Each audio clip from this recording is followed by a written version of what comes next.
Daily. Taste the Daily.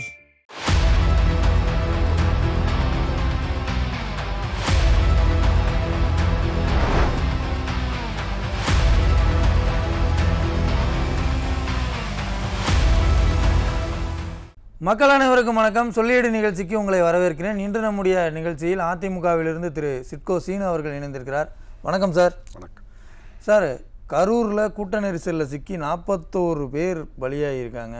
இந்த விவகாரத்தில் அரசியல் பண்ணாதீங்க அப்படின்னு ஆளுங்கட்சியினர் தொடர்ந்து பேசிக்கிட்டே வராங்க. ஆனால் ஆளுங்கட்சிக்கு எதிராக அதிமுக பல்வேறு கேள்விகளை கேட்குது. காவல்துறை ஃபெயிலியர் ஆயிடுச்சா, உளவுத்துறை ஃபெயிலியர் ஆயிடுச்சா அப்படின்னு சொல்லி.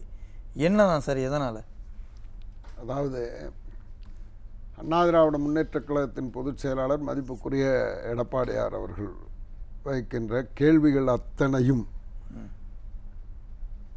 மக்களிடத்திலே என்னென்ன சந்தேகங்கள் இருக்கிறதோ, மக்களின் எண்ணங்களை, மக்களின் கருத்துக்களை பிரதிபலிக்கிற ஒரு எதிர்க்கட்சி தலைவர். அப்போ அவர் மக்களினுடைய அந்த அவர்கள் என்ன நினைக்கிறார்களோ அதை தான் கேள்விக்கிணையாக கேட்கிறாரே தவிர, அவர் யார் மீதும் இவர்கள் தான் குற்றச்சாட்டு, அவர்கள் தான் செய்தார், இவர்கள் தான் சதியே, அது இது என்றெல்லாம் பேசவில்லை. அவர் தெளிவாக இருக்கிறார். ஒரு அரசாங்கம் எப்படி இருக்க வேண்டும் என்பதிலிருந்து நெறிமுறை தவறி இருக்கிறது. நிர்வாக சீர்கேடாக இந்த அரசாங்கம் நடந்து கொண்டிருக்கிறது. இந்த அரசாங்கம் தன்னுடைய கடமையை தவறவிட்டிருக்கிறது. எப்படி சொல்றீங்க? எதனால அந்த குற்றச்சாட்டை முன்வைக்கிறீங்க? காரணம், எந்த ஒரு நிகழ்வானாலும் சரி, பல பேர் சங்கமிக்கிற ஒரு இடத்துல எப்படின்னு சொல்லி ஏற்கனவே இருக்குங்க. ஏற்கனவே காவல்துறைக்கு தெரியாது ஒன்றும் இல்லை. இதை விட பிரம்மாண்டமான கூட்டங்களை எல்லாம் காவல்துறை பார்த்துருக்கிறது. அதே தமிழ்நாடு காவல்துறை தான். இப்போ புதுசாக உத்தரப்பிரதேசத்துலேருந்து இறக்குமதி பண்ணல, லக்னோலேருந்து எங்கேருந்து பண்ணல, இங்கே இருக்கிற காவல்துறை தான் அதை அப்படியே மாறி மாறி வந்துட்டு இருக்கு. தமிழர்கள் தான் நம்ம இது பண்ணிட்டு இருக்கோம். நான் என்ன சொல்கிறேன்னா, இந்த இடத்துல இவ்வளவு பேர் கூடுவார்கள் என்பது அவர்களுக்கு தெரியும்.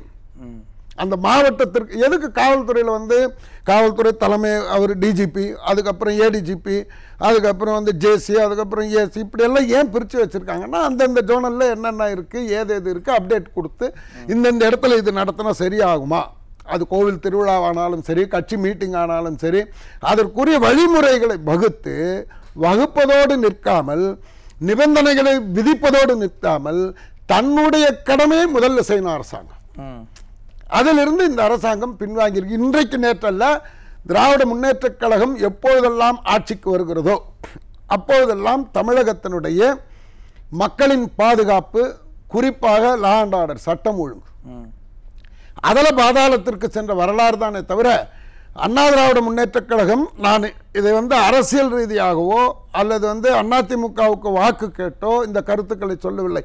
நடுநிலையாளர்கள், பொதுமக்கள், அதே போல ஊடக நண்பர்கள், அவர்கள் ஆதாரங்களோடு எடுத்து பார்க்க வேண்டும். அதிமுக என்கின்ற ஒரு இயக்கம் ஆட்சியில் இருந்த போதெல்லாம் புரட்சி தலைவராகட்டும், புரட்சி தலைவி அம்மா ஆகட்டும், நம்முடைய புரட்சி தமிழர் எடப்பாடியார் ஆகட்டும், சட்டம் ஒழுங்கு பேணி பாதுகாக்கப்பட்டது. மக்கள் அச்சமின்றி வாழ்ந்தார், வியாபாரிகள் உள்பட அத்தனை பேரும்.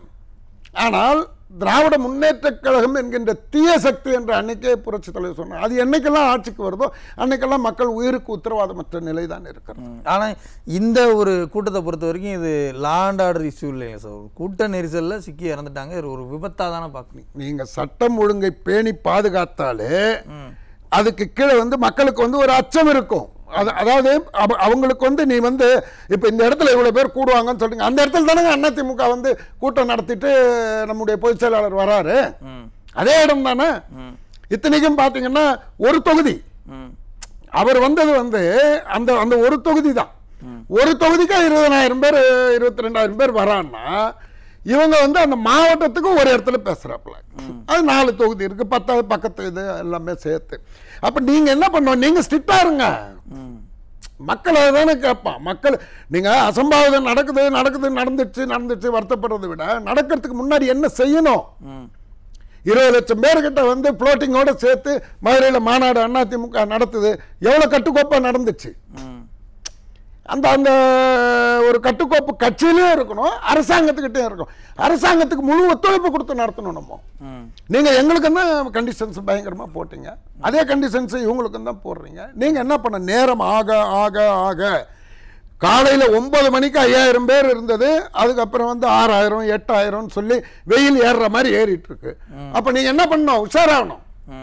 அந்த அந்த முனையில் பேரிகாடை போட்டு இந்த முனையில் பேரிகாடை போட்டு குழந்தை எல்லாம் உள்ளே போகக்கூடாது, பெண்கள்லாம் வரக்கூடாது, எல்லாம் போங்கன்னு சொல்லிட்டு காவல்துறை எங்கெங்க அதை தானே சொல்கிறார் அவர். தன் கடமையை இந்த அரசாங்கம் செய்ய தவறிவிட்டது, காவல்துறை முற்றிலும் செயலிழந்து விட்டது. இதுதான் நம்முடைய குற்றச்சாட்டை தவிர இவ பண்ணா அவ பண்ணாலும் விசாரணை கமிஷன் போட்டிருக்கீங்க. நீங்க எதுனாலும் ஆட்சிக்கு வந்ததுலேருந்து பார்த்தீங்கன்னா இந்த அரசாங்கம் வந்து இன்னும் சரியா 5 அமாவாசை இல்லைன்னா 6 அமாவாசை முடிஞ்சு போச்சு கதை. அப்படி இருக்கும்போது நீ வந்ததுலேருந்து 52 குழு போட்டீங்க, ஒன்றும் மண்ணுக்கும் பிரயோஜனம் கிடையாது. எந்த குழு என்ன பண்ணுச்சு இது வரைக்கும் கிடையாது. இல்லை, இப்போ அவர் அமைத்திருக்கக்கூடிய அந்த நீதி விசாரணை ஆணையத்து மேலே நம்பிக்கையே இல்லையா? சைபர் 1% கூட நம்பிக்கை இல்லை. காரணம் நான் ஒன்னே ஒன்று தான் சொல்லி, இதே அருணா ஜெகதீசன் ஸ்டெர்லைட் பிரச்சனையில் எடப்பாடியார் அவர்களால் இதே அருணா ஜெகதீசனை வைத்து ஒரு நபர் கமிஷன் அமைக்கப்பட்டது 20. அதன் பிறகு இவர் முதலமைச்சராக வந்துட்டார்.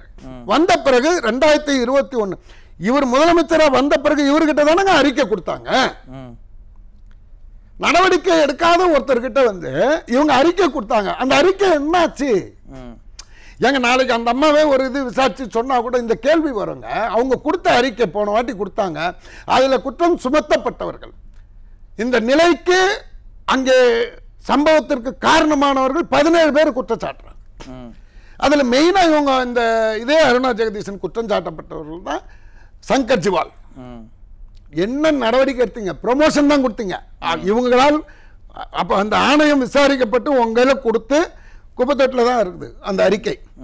அப்போ சங்கர் ஜிவால் கடைசி வரைக்கும் அப்போ இந்த ஆணையம் அமைக்கிறதுங்கிறது ஒரு காலம் தாழ்த்தலாமா? தன்னை தற்காத்து கொள்வதற்காக எந்த ஒரு விஷயமோ எரியறதை போடுங்கன்னா கொதிக்கிறது அடங்கும்ன்ற கதையில் நம்ம மக்களுக்கு மறதி ஜாஸ்தின்னு தப்பு கணக்கு போடுறாங்க. இப்போ ஆணையம் அமைச்சிட்டாரு, உடனே பறந்து போயிட்டாரு, அங்க போய் பார்த்தாரு, துபாய் போனவர் ரிட்டர்ன் வந்துட்டாரு. என்ன அப்படி ரிட்டர்ன் வந்துட்டு அவர் திரும்ப துபாய்க்கே போயிட்டாரு. அதை தாங்க நான் கேட்கிறேன். இந்த அக்கறை மதுராந்தகத்தில் இல்லையே. ஏன் எலெக்ஷனுக்கு 5 மாசம் இருக்கிறதுனால ஃபியரிங்கா? இந்த அக்கறை கள்ளக்குறிச்சியில் இல்லையே. எல்லா தவறுகளுக்கும் என்னை கேட்டால் நான் சொல்வேன், நிர்வாக திறமையற்ற ஒரு பொம்மை முதல்வர் தான். அவருக்கு எதுவுமே தெரியாதுங்க. இவங்க எழுதி கொடுக்கறது அந்த மாதிரி. இப்போ அதிகாரிகளையும் போட்டு வச்சுக்கிட்டார். விசாரணை ஆணையம் அமைச்சாச்சு. அந்த சம்பவம் எப்படி நடந்தது ஏது நடந்தது விசாரிக்கிறதுக்கு அந்த அம்மாவும் கிளம்பிட்டாங்க. இவங்க யார் பேட்டி கொடுக்கறதுக்கு? ஐபிஎஸும் அதுதான் பொதுச் செயலாளர் கேட்குறாரு. அப்போ அவங்களுக்கு டைரக்ஷன் கொடுக்குறீங்களா? இப்படி சொல்லுங்க அப்படி சொல்லுங்க. நான் விளையாட்டுக்காக சொல்லவில்லை. இன்றைக்கு வந்து அகில இந்திய அளவில் தமிழ்நாடு தலைகுனிய விடமாட்டோம் சொல்லி தமிழ்நாடு வந்து ரொம்ப கீழ் அதல பாதாளத்தில் சட்டம் ஒழுங்குலேருந்து பொருளாதாரத்திலிருந்து பெண்கள் பாதுகாப்புலேருந்து தாழ்த்தப்பட்ட மக்களினுடைய பாதுகாப்புலேருந்து எல்லாம் மாணவர்கள்லேருந்து எல்லாமே சைபர். நான் இவங்க இதுக்காக சொல்ல முதல்ல அதிமுக வந்து 10 வருஷம் ஆட்சி. நான் புரட்சித் தலைவர் எம்ஜிஆர் ஆட்சி பண்ணார். ஜாதி கலவரம் இருந்ததா, மத கலவரம் இருந்ததா, இந்த மாதிரி ஒரு சட்டம் ஒழுங்கு சீர்கேடு இருந்ததா, இந்த மாதிரி போத கலாச்சாரம் இருந்ததா? எதுவுமே கிடையாது. 10 ஆண்டு காலம். 89 மதிப்புக்குரிய கருணாநிதி ஆட்சிக்கு வராரு. தீபாவளி பொம்மை துப்பாக்கி பார்த்துட்டு இருந்த தமிழ்நாடு. இந்த பொம்மை துப்பாக்கி பார்த்துட்டு இருந்த தமிழ்நாட்டில் தான் முதலாக AK-47 அடைக்கலம் தேடி வந்து பத்மநாபா உள்பட அந்த 16 பேர் ஜக்கரியா காலனியில் கோடம்பாக்கம் மையப்பகுதியில் சுட்டு கொண்டுட்டு தப்பிச்சு ஓடுறா. நம்ம போலீஸ் பிடிச்சிடுச்சு. இங்கேருந்து ஒரு உத்தரவு போகுது, அவங்கள பத்திரமா வழி அனுப்பி வைன்னு. போலீஸுக்கு வந்து கெட்ட பேரா இல்லையா? முதல்ல அன்னைக்கு ஆரம்பிக்குதா?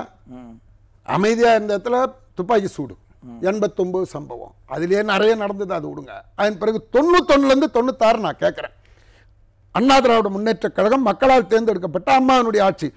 ஜாதி கலவரம், மதக்கலவரம், சட்டம் ஒழுங்கு சீர்கேடு, பெண்களுக்கு பாதுகாப்பற்ற சூழ்நிலை, அல்லது மாணவர்கள் போத கலாச்சாரம், இப்படி ஏதாவது ஒன்று சொல்லுங்கன்னு தானே சொல்கிறேன். 31 ஆண்டு காலம் அதிமுக ஆட்சியில் இருந்திருக்கிறது.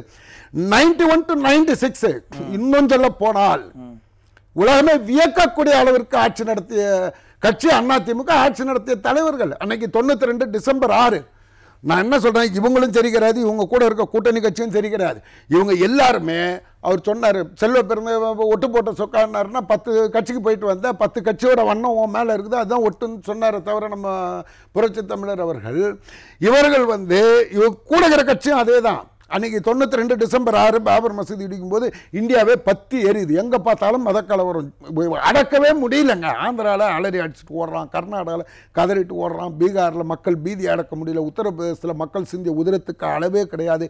இந்தியா பற்றி எரிகிற பொழுது அன்றைக்கு அமைதியாக இருந்த ஒரே ஒரு மண், ஒரே ஒரு மாநிலம் அதிமுக ஆட்சி, அம்மா ஆட்சி செய்த தமிழ்நாடு. 8 பேப்பரை பார்க்க சொல்லுங்கள். ஒரு ஆணையம் விசாரணை நடத்திக்கிட்டு இருக்கும்போது மக்கள் ஏதாவது சந்தேகம் கேட்டால் ஆணையம் விசாரிக்குது, யாரும் அவதூறு பரப்பாதீங்கன்னு சொல்கிறாங்க. அதே சமயத்தில் அதே சம்பவம் குறித்து அரசுக்கு ஃபேவரான கருத்துக்கள் என்ன, அதாவது அந்த கூட்டத்தை நடத்தியவர்கள் என்னென்ன தப்பு பண்ணாங்கன்னு சொல்லி இவங்க பேசிக்கிட்டு இருக்கிறாங்க. அது இவங்க அந்த ஆணையத்தினுடைய தலைவருக்கு டைரக்ஷன் கொடுக்குற மாதிரியே இருக்குது. மக்களுக்கு தெரியும், மக்களுக்கு தெரியும். அதனால் இவங்களை நீங்கள் எவ்வளோ தான் கொடுத்தீங்கன்னாலும் செவிடங்காதல் ஊதின சங்கு தான் இந்த அரசாங்கத்துக்கு. அவருக்கும் ஒன்றும் தெரியாது. அதனால் மக்கள் கூட்டணி கட்சியினரே இன்னைக்கு கதி கலங்கி போய் இருக்கிறார்கள். மாற்றி மாற்றி பேசுகிறார்கள். நீங்கள் கவனித்தீர்கள் என்றால் தெரியும். செல்வ பெருந்தகை மொத்தமாக எதற்கெடுத்தாலும் திமுக மீது பழி சொல்வதா? நாங்கள் திமுக மேலே பழி சொல்ல, திமுக மேலே நாங்கள் பழி சொல்ல, இந்த அரசாங்கத்தின் மீது பழி சொல்லுகிறோம். ஆட்சிக்கு வருகிற வரை தான் ஒருவன் கட்சி பேரை சொல்ல முடியும். ஆட்சிக்கு வந்துவிட்டால் அரசாங்கம் தான் எல்லாருக்கும் பொதுவான அரசாங்கம். முதலமைச்சர் தான் பொறுப்பேற்க வேண்டும். கண்டிப்பாக. உள்துறை யாரிடத்தில் இருக்கிறது? அவர்கிட்ட தானே இருக்குது. அப்போ இவர் இப்படி சொல்லிடுறாரு. அதே கட்சியில் இருக்கிற மதிப்புக்குரிய ப. சிதம்பரம் அவர் எப்படி பேசுகிறாரு? ஃபஸ்ட்டு இவர் சொன்னதே சொல்லிடுறாரு. வலைதளங்களில் வரக்கூடிய செய்திகளை எல்லாம் பார்க்குற பொழுது லேசாக சந்தேகம். இப்போ தானே ஆரம்பிச்சு, இன்னும் 8 மாதம் இருக்குல்ல. மக்கள் இந்த விவகாரத்தை பொறுத்த வரைக்கும் நிறைய சந்தேகங்களை கேட்டுக்கிட்டே இருக்காங்க. ஒரு மாதிரி நம்பிக்கை இழந்தமாக இருக்காங்க, அரசின் மீதான நம்பிக்கை இழந்தமாக இருக்காங்க. சிபிஐ விசாரணை வேணுங்கிறாங்க. அது அதிமுகவும் கூட மக்களுடைய குரலாக அதை கேட்டிருக்கிறீங்க. இப்போ அதே சமயத்தில் கூட்டணி கட்சிகள் என்ன நடந்தாலும், கள்ளக்குறிச்சி கள்ளச்சாராய மரணத்தின் போதே அசராத கூட்டணி கட்சிகள் இப்போது பேக் அடிக்கிறாங்கன்னா என்ன? ஏங்க, அவங்களுக்கு ஊருக்குள்ளே போகும்போது அதே கூட்டணி கட்சியினர் இப்போ இன்றைக்கி கூட நான் தொலைக்காட்சி பார்த்துட்டு தான் வந்தேன். திருவாரூர் மாவட்டத்தில் கம்யூனிஸ்ட் கட்சிங்க கொடியை வச்சுக்கிட்டு போராட்டம் நடத்திட்டு இருக்கிறான். எங்கே பார்த்தாலும் போராட்டம் நடந்துட்டு தான் இருக்குது. நான் எதுக்கு சொல்ல வரேன்னா, இந்த அரசாங்கத்தின் மீது மக்கள் இவங்களை கூட்டணி கட்சியில் கேட்குறாங்களே, அப்போ என்ன இதெல்லாம் கேட்க மாட்டீங்களா, இதெல்லாம் சொல்ல மாட்டீங்களா, இவர் யார் பேச்சை கேட்குறாரு? இவருக்கு ஒன்றுமே தெரியாது சார். காலையில் வந்தாருன்னா ட்ரெஸ் பண்ணி ஜிம்மில் ஒரு கொஞ்ச நேரம் அனுப்பிட்டு அதுக்கப்புறம் வெளியே எடுத்து போட்டோ எடுத்துட்டு வீட்டில் கொண்டு விட்டுறாங்க. எழுதி கொடுக்கறத படிக்கிறாரு. அதுலேயும் அட்வான்ஸாக பதில் வேறு சொல்கிறாரு. 15வது கேள்விக்கு உண்டான பதில் அப்படின்னு சொல்கிறாரு. பாவம், நான் அவரை விமர்சனம் பண்ணணுங்கிறதுக்காக இல்லை, முடியவில்லை என்று சொன்னால் இது மக்கள் உயிரோடு விளையாடக்கூடாது. அது எந்த அரசியல் கட்சியாக இருந்தாலும் சரி. அதிமுக ஆட்சியெல்லாம் பார்த்தீங்கன்னு சொன்னீங்கன்னா, இப்போ எடப்பாடியார் இருந்தார், இந்த 34,000 போராட்டம் மட்டுமே கிடையாது. கொரோனா காலத்தில் அவங்க எவ்வளவு ஒரு கட்டுக்கோப்பு. அந்த தெருவில் காவல்துறை, இதே காவல்துறை நைட்லாம் தூங்கலைங்க. யாருமே வெளியே வராமல் பார்த்துக்கிட்டு எல்லாமே பண்ணிக்கிட்டு எல்லாம் மக்களை பாதுகாத்தார்கள். பெண்கள் பாதுகாப்பான முறையில் வாழ்ந்தார்கள். அரசு திட்டங்களும் நிற்கவில்லை, வருமானமே கிடையாது, அரசு ஊழியர்களுக்கு சம்பளமும் நிற்கலை, எல்லாமே கரெக்டாக போயிட்டு இருந்த ஒரு ஆட்சி நிர்வாகம் எங்கே இருக்குது? மக்களுக்கு தெரியாதா? ஏதோ ஒரு ஆக்சிடெண்ட்டாக நீங்கள் உட்காந்துட்டீங்க. 3 லட்சம் ஓட்டில் 49 தொகுதி போச்சு. இப்போ இதே நிலைமை நீடிக்கும்னு சொல்லி நீங்கள் பார்த்தீங்கன்னு சொன்னால், ஏங்க வந்ததுலேருந்து என்னென்னா மரக்காணம் 30 பேர், கள்ளக்குறிச்சி 68 பேர். என்ன இது கிரிக்கெட் ஸ்கோரா இது? ஏர் ஷோவில் 5 பேர் இறந்தாங்க. எங்கள் விமான சாகச அதே ஏர் ஷோ அம்மா நடத்துனாங்க. அப்போ நான் புள்ளி விவரத்தோடு சொல்கிறேன், 10,11,080 பேர் அங்கே காவல்துறை, அன்னைக்கு உளவுத்துறை 10,11,080 பேர் வந்திருக்காங்கன்னு சொல்லி அன்னைக்கு சொல்கிறாங்கங்க. ஏதோ 10,11,080 பேர் சொன்னாங்க கணக்கு. அப்போ ஒரு சின்ன அசம்பாவிதம் இல்லை. அதாவது அதிமுக ஆட்சி இருந்தப்பெல்லாம் இது போன்ற நிறைய கூடி இருக்கு, இது போன்ற நிறைய மாநாடுகள். ஏன் திமுக நடத்தலையா? திமுக மாநாடு நடத்தல, திமுக போராட்டம் நடத்தல, அதுக்கெல்லாம் நாங்கள் ஒரு சின்ன அசம்பாவிதம் இருக்குதா? இதே போலீஸ் தானப்பா. இப்போ எப்படி அங்கே 5 பேர் செத்தான், அதே நிகழ்ச்சி தான். நாங்கள் நடத்தும் போது எவனும் சாவல, எல்லாம் பாதுகாப்பாக வீட்டுக்கு போனான். போலீஸுக்கு மரியாதை இல்லை. நீ டிஎஸ்பி கொண்டே பிடிச்சி எடுத்தீங்கன்னா அவன் என்ன கெட்டு போட்டோம் உள்ளுக்குள்ளே நினைப்பான். அவங்க வீட்டில் அவனுக்கு குடும்பம் இல்லை. அப்போ ஆக மொத்தத்தில் இந்த அரசினுடைய நிர்வாக சீர்கேடு தான் இந்த பலிக்கு காரணம் அப்படின்றத சொல்லியிருக்கீங்க. 100க்கு 100 சொல்லுவேன். கடமை தவறிய ஒரு அரசாங்கம் இது. இந்த அரசாங்கம் நீடிக்கின்ற இனி வருங்காலத்தில் நீடிக்கின்ற ஒவ்வொரு நாளும் எல்லோருக்குமே உயிருக்கு அச்சத்தோடு தான் இந்த மண்ணில் வாழ்ந்து கொண்டிருக்கிறார்கள். நிகழ்ச்சிக்கு வந்து உங்களுடைய கருத்துக்களை பகிர்ந்துண்டமைக்கு நன்றி சார். நன்றி. நேயர்களை மற்றும் ஒரு அமர்வில் மீண்டும் சந்திக்கலாம். நன்றி, வணக்கம்.